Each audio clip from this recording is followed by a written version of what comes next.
So this level has a lot of swimming. An unfortunate amount of swimming, to be honest. Yes. I agree that they did capture the whole subway vibe, and it's a really nice thing because when you listen to Samael's description of the Griever, he specifically mentions that she lives in tunnels, and a subway is a perfect tunnel. It's a man-made tunnel, but it really helps tie this whole thing together, so you're not just running down a series of, like, groundy pits. Earthen pits.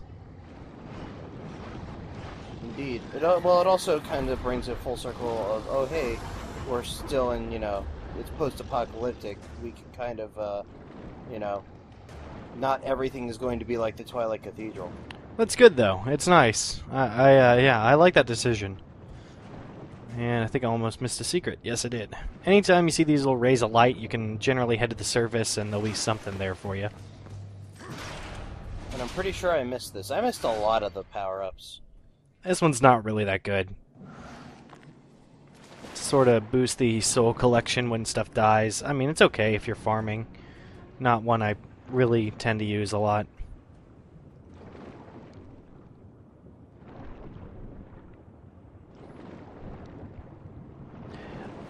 You know what really bugs me about this section is how many times you have to swim through it. Yeah, they kind of... There's a lot of going in and out of the water. It's, pick one. A lot of looping, too, because here we're about to go back to a section that we were just at, which had that fan spinning, which honestly, I don't think I even saw. My instinct was to go down first. Yeah, which makes perfect sense. But because you stop that fan, the fish are able to swim through. Oh my god. My god. Not the inexplicably electric fish. Not the completely useless die in 2 hits fish. My god. What shall we do? Anyways. Up here, and over to the left, I guess, was the fan. I don't know if we'll see it. Hello? There, no. I don't know. There it is. Whatever. And what this gives us is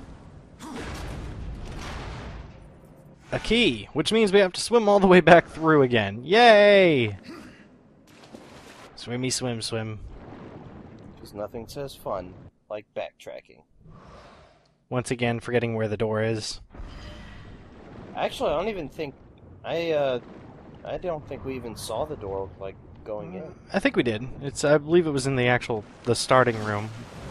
Yeah, it's right here. Oh, okay. Akari's paying good attention. That's good. You can just glaze over this whole thing. Don't worry about it. Okay, cool. Just kick back and enjoy the free ride. That's the plan.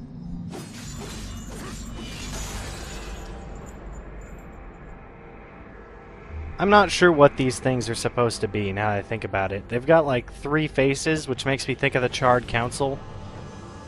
But like, why are they even here? I thought the Charred Council didn't want to help you, and I don't know. And booyah! We now have the Tremor Gauntlet, which you can't read because of the achievement. There we go. So basically, use the Y button, and we can now break down ice. Now, you know the funny thing? I actually never really thought this item would be like this. I like the idea of the gauntlet. It makes a lot of sense. But I actually was expecting a hammer. I don't know about you. Well, considering that's what Ulthane was using. Well, yeah, 1, Ulthane, and 2, Zelda. So my first instincts were like, oh, I'll get a hammer here. And then I remember getting the gauntlet and being pleasantly surprised. Because, 1, it means that he gets to fist punch shit to death, which is pretty cool. And 2, it was just a nice little subtle change. I mean, theoretically, you're still hammering something with your fists, but it's still good. I like it. It's not a very effective weapon, by the way. Yeah, I am not a fan. So these guys have a pretty common little finisher, sort of like some of the Cyclopses, I believe, from God of War, or the giant mutant dudes in Batman Arkham Asylum. If you hop on top of them, you can control them for just a little bit, and it allows you to sort of beat things up. The second one, you barely get a swing in before Ward just chops his head off. Oh, there it goes. I like how it kind of rolls around on the ground. Yeah, it's nice that they made it a physics object. That's Havoc at work. Hooray.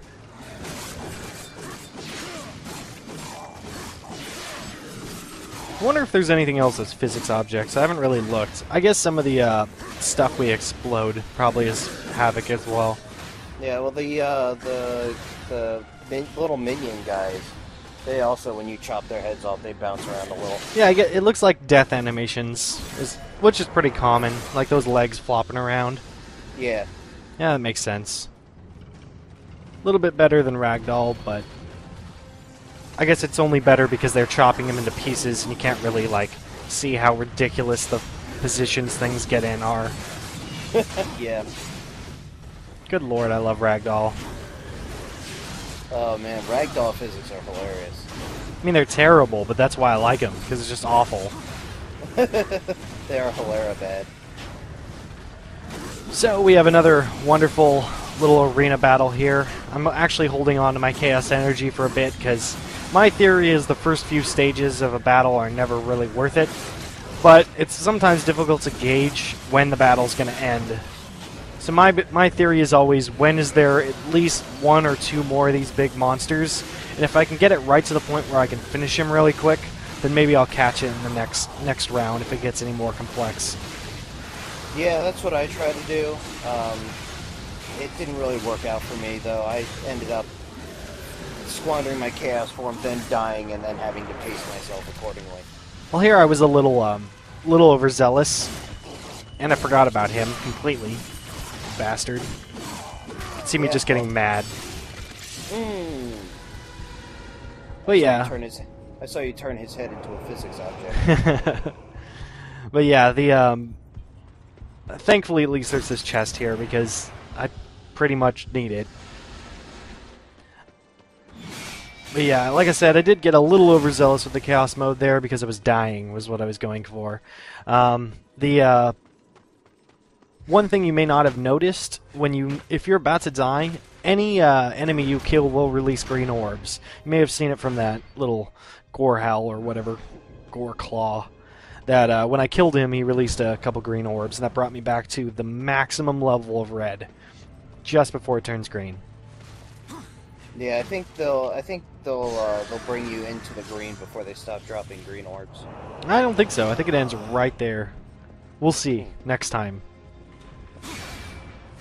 But yes, another thing you may notice I thought was kind of interesting is that when you get a key in the lower right-hand side of your mini-map, it adds a little icon there to remind you that you have the key.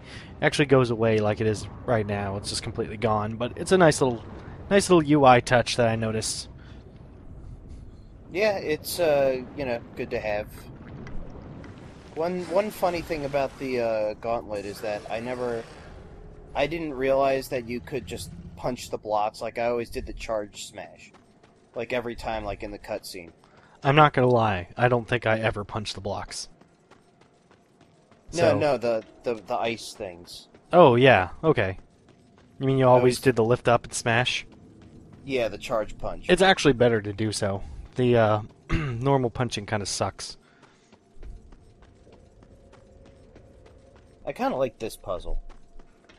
Yeah, it's actually not a bad one. I don't think it gave me any trouble this time because I'm pretty certain I remembered it. Which is good because it's the only thing I actually remembered in this place. Except for the train one that comes up soon. I remembered that it existed, but I don't remember how to do it. By the way, thank God for this. Yes.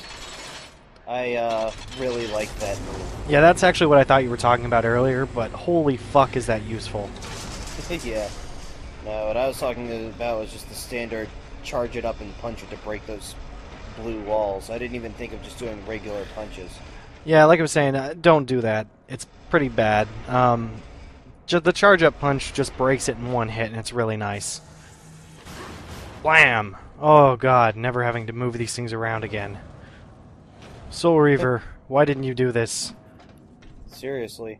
Well, I'll tell you why Soul Reaver didn't do it, because God of War hadn't come out yet in order to... Yeah, allowed you to kick it. Rip it off. Yeah. And every game since then. And it's great. It's wonderful. Also, I don't have to flip things, which is nice, too. Over here, you'll see a nice artifact of the soldier in this little alcove. We'll go grab that.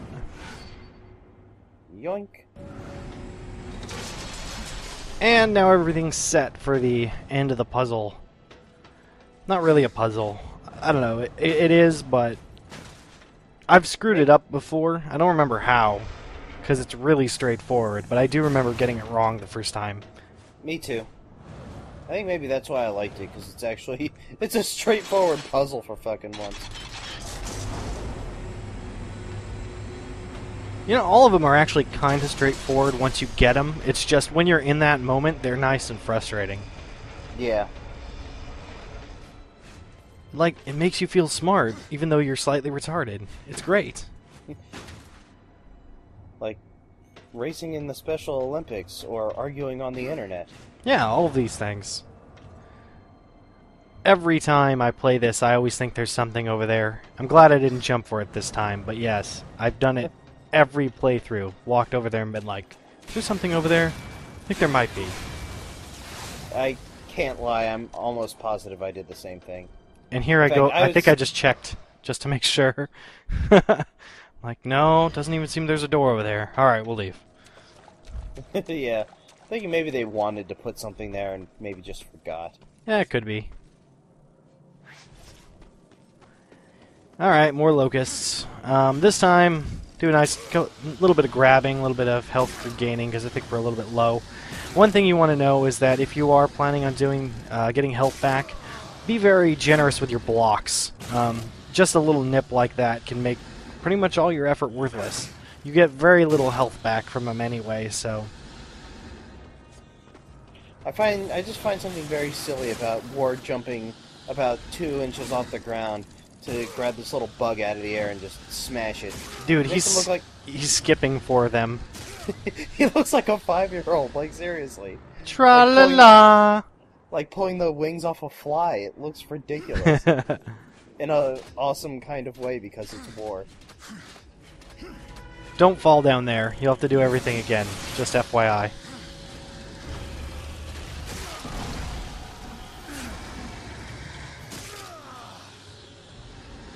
Oh, that was fun. And all of a sudden the Griever decides to start effing with us. Yeah, I didn't like that during my playthrough of this, but watching it again, I think it's pretty cool. Why didn't you like it during your playthrough, out of curiosity? I don't know. It tensed me up. I mean, it did its job, I'm not gonna lie, but I was like, oh shit, where's it gonna come from next? Yeah, they actually do that quite a few times in this game, where all of a sudden there's just a lot of scripted events and things are falling through the ceiling. Damn you, Griever! Looks like she played you again. If at first you don't succeed, I guess. I don't even know what that's supposed to mean. I'm pretty certain that didn't even work in context. Contribution there, Watcher. Yeah, serious. So, in between these Gore Claws is a new enemy, which is the Flame Caller. It's another minion type, although it just shoots fire. Yep, it's like a palette swap in Final Fantasy. Yeah, only it basically looks the same, except for if you added really big bags of cancerous fat on its shoulders. And I'm sure you all wanted to think about cancerous fat. Enjoy that mental Cancerous image. fire-breathing fat. Yeah. Do your mama proud.